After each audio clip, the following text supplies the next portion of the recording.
Now I'm going to pull the hub off so I can change the CTIS seals and repack the inner wheel bearing. This nut shouldn't be super tight. This is just the, you know, holds the wheel bearing. See how loose that is? That was pretty loose. Okay, so we have the wheel bearing nut. So this hub should pull off. We got CTIS seals in there and a hub seal in the back that might hold it a little bit, but not much. So I'm going to pull it a little bit. A little more. I don't want that bearing to fall, so I'm just going to try to keep my thumb here.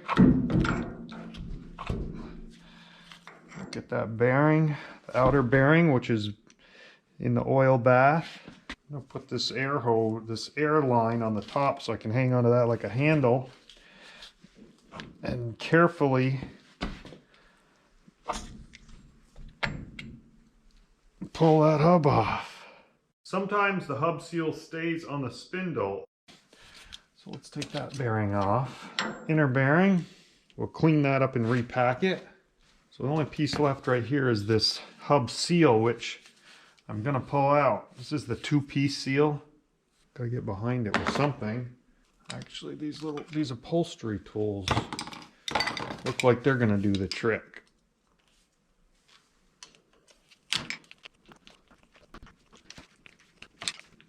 Here it comes. It's coming.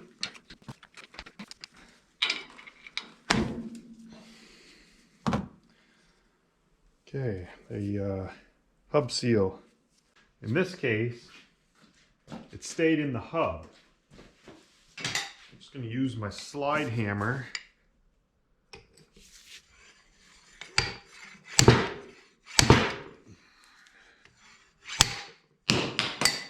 Might reuse that one, it looks pretty good.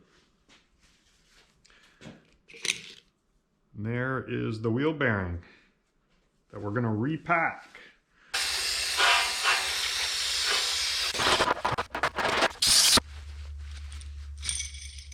Now the only thing left in the hub are the CTIS seals and the bearing races, but we're not going to take the bearing races out. I am going to put new CTIS seals in, and in order to do that, there are 2 pieces that come out first. This retaining ring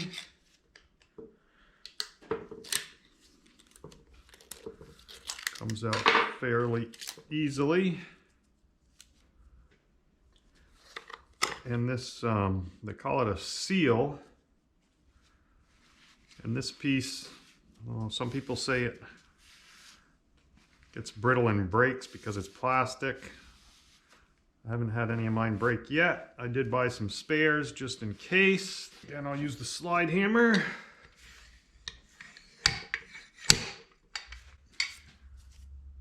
There's this one.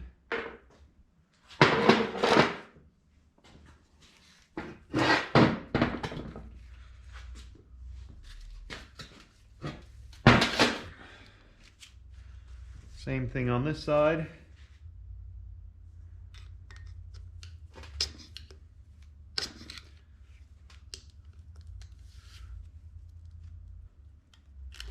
The retaining ring.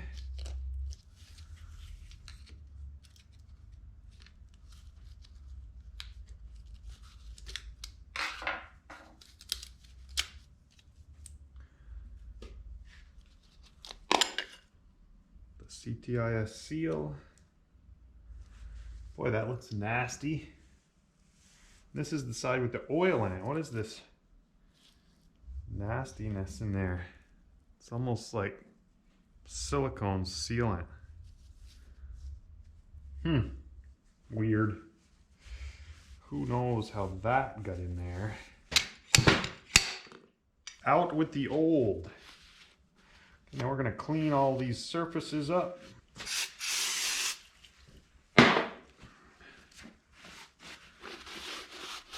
A little Scotch-Brite disc on here. I'm just going to keep this away from my bearings and stuff. Remember when I took that off, I hit it with a chisel to get the cap off?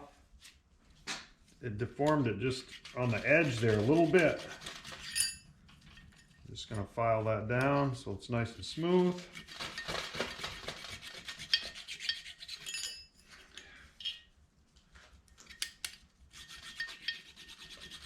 And we're going to file this too where it got hit by the chisel. You want to make sure that these surfaces are nice, clean, and no burrs on them. So there's a bearing in here and the thrust washer in the cap.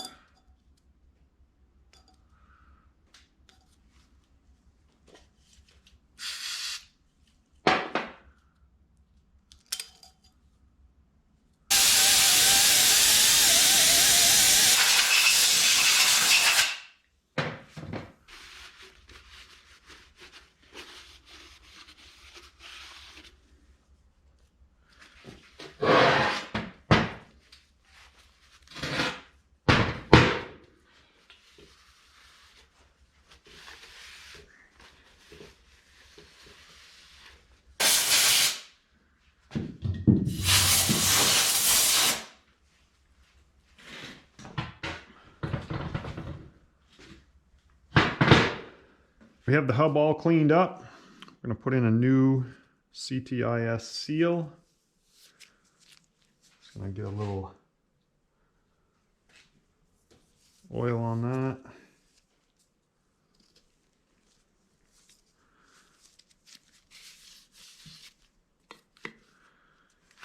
And we have our seal driver. Fits perfectly on the outside of this. There is a little lip right here that'll stop it from going in too far.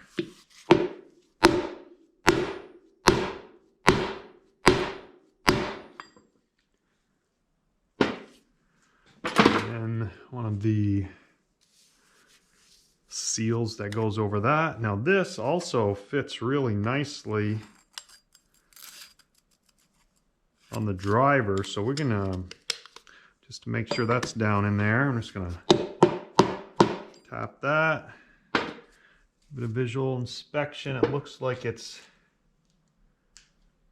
down in there and that this will fit. Just gonna clean this retaining ring up.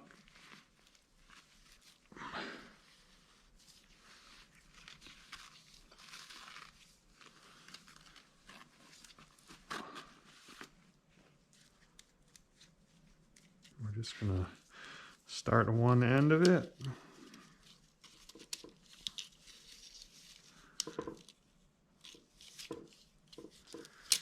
And then work that around.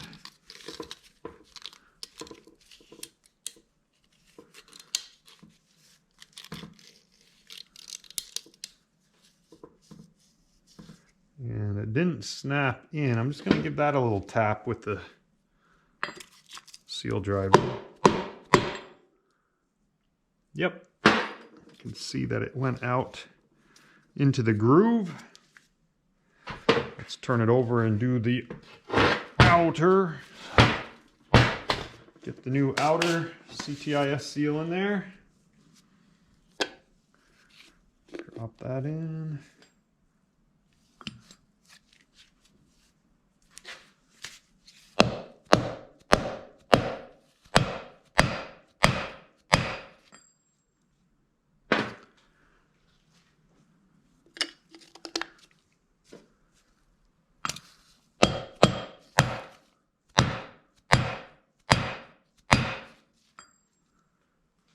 Looks good.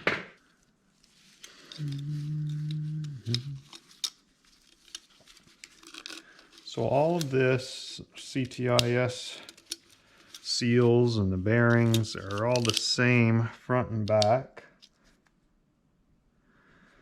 Now there's a little gap in the side there. And it just happened that that ended up right on it. I just don't like that.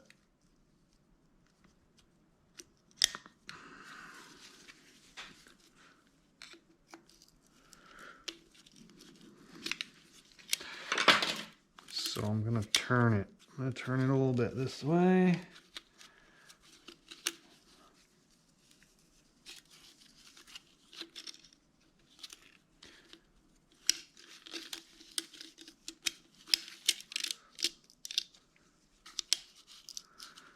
there, and I saw that one snap in good, so I don't see any reason to tap that at all.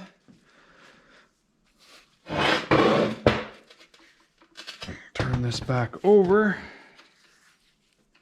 I'm gonna get me a clean pair of gloves and repack that wheel bearing.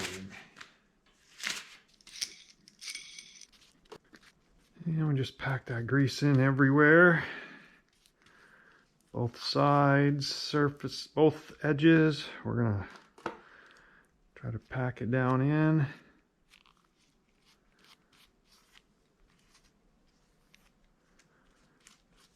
All around the surface. Just gonna rub that in as much as we can. See if I can turn it some here.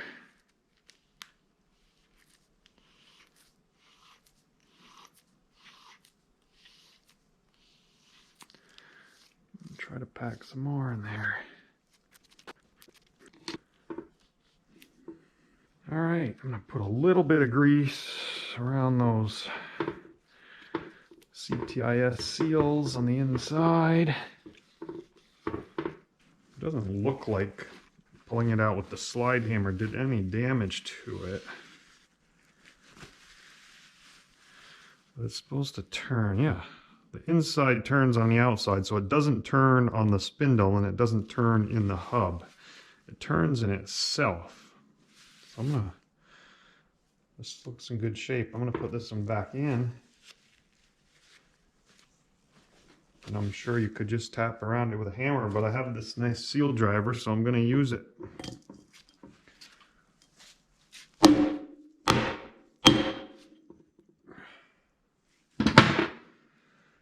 All right, the hub's ready to go back onto the spindle. Before I put the hub back on, I'm going to take these brake shoes off. Now this front axle doesn't pull out like the rear one because there's seals in there. And bushings, because there's a stub out here that goes in to about here, about a foot in maybe. And there's some U-joints there so you can turn the wheel.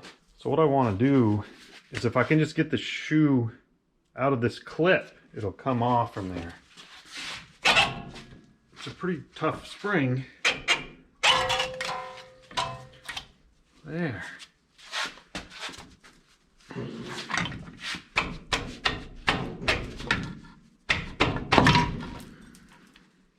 Carefully.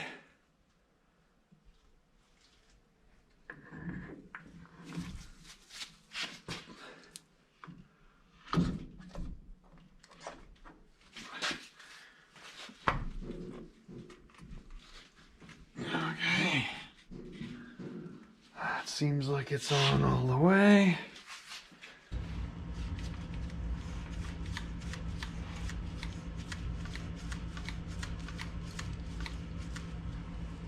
It's working nicely. Install the outer wheel bearing.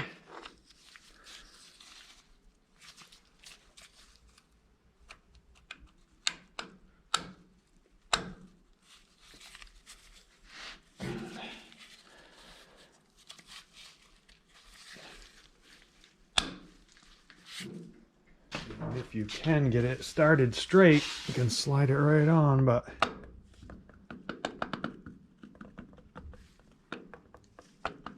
there it goes.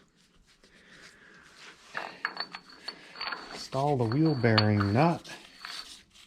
Now this nut is where we need to measure from here to here, so it all depends on how far this nut is threaded in, what this measurement's going to be. So we have to get this nut where it's going to be before we measure the spider gear spec. In order to make sure everything's seated properly,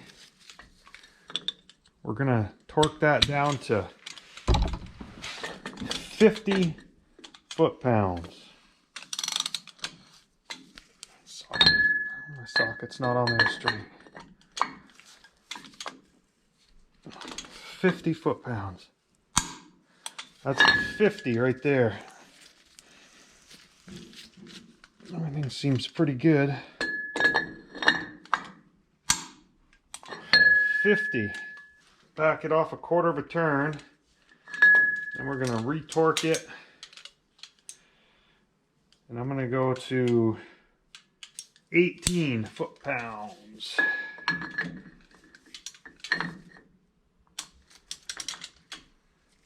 And that is the proper torque for your wheel bearing nut. We're still not sure that that's exactly in the right spot, that nut. What holds that nut from loosening? Well, it's this inner gear here. It goes onto those splines, and then it has holes in the back for the wheel bearing nut. You need to make sure that that pin lines up with this hole right here. And I'd say that one's right in between those two. I'm going to bring that out to the front right here. That way I can line this up.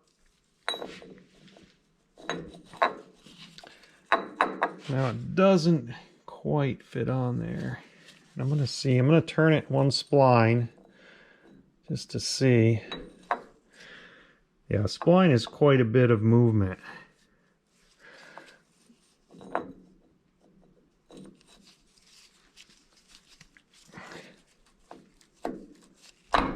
Look at that, it went on. So I'm just going to remark that just so we can see. If the pin and the hole did not line up, what you need to do is just loosen it just a tad until it does line up. About the smallest amount I can move it.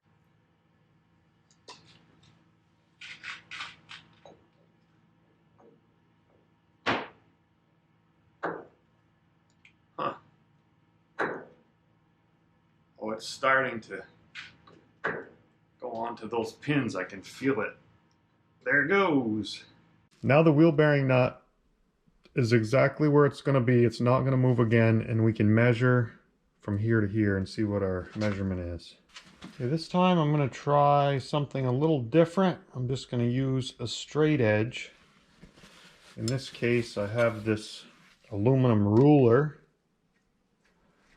that I'm going to put right here. I'm just going to use these bolts to hold it as my third hand. So what I want to do, I'm just going to feel that, and I don't feel any burrs. If there was a little burr or something, you might just want to make sure with a file or something. Another thing you could use is, you know, on those little carpenter squares, they have a steel ruler in them. That'd be good to use for this. So I'm going to make sure my measuring device is calibrated 0. And I'm just going to measure my ruler here. And I'm right on 1.120. Now I know how thick this is, 1.120. I'm just going to finger tighten those. Holds it in there good. I'm going to take my measurement from the nut to my straight edge, and I'm getting 3.354. This is the tolerance that we want, and I took the straight edge, subtracted it from our measurement, and we came up with 2.234 thousandths of an inch, and we wanted to be at our close side of the tolerance is 2.168. So we need 66 thousandths in shims. Well, I have 2 20 thousandths and a 25, so we're at 65 thousandths. Should get us right within a thousandths of our closer tolerance. Let me get these lined up, or do them one at a time maybe. Let's see, we'll do these two.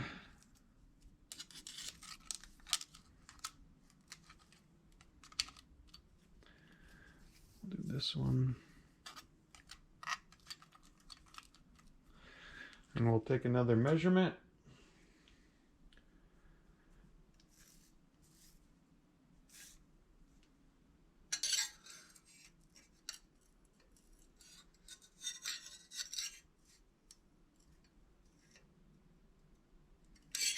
And I'm kind of pushing in because we have 3 shims there, so I'm pushing a little bit with my left thumb on the probe portion, and then I'm coming in. Let's see what we have. We have 3.291. Now I'm just going to double check it with the tool.